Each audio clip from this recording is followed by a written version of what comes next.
जेहेतु शुक्रवार थिला आइंसटा तो हबार थिला तापर आउ कौन लगे पड़लु माछ आलू झोल बनइबारे। तो कौन करथिलु ना माछ को काटिकी धोइकी सेथिरे लूण हळदी गोळेकी ताको अलगा रखी देइथिलु। तापर गोटे तावारे किछि सोरिष तेल नेइकी सेई माछ को गोटे गोटे करी कड़ा करिकी भाजिकी अलगा काढिकी रखिदेलु।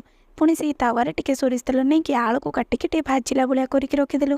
सेई टाइम रे गोटे कड़ाई रे सोरिष तेल टे नेइ टिके जीरा आ कटा पियाज पकेइकी भलसे भाजिदेलु। तापर सेथिरे कंचा लक्का आ अदा रसुण पेस्ट को पकेइलु। आउ सेतेबेले जे भाजिलु जेतेबेले से अदा रसुण पेस्ट रो कंचा गंधटा न जाइछि। तापर सेथिरे धनिया गुंड लंका गुंड गरम मसला हळदी आउ गोटे कांदा लसुण रो गोटे पाउडर आसे ताको पकेइदेलु। तापर सेथिरे टमाटो पकेइ सेथिरे लूण पकेइकी कषिदेलु।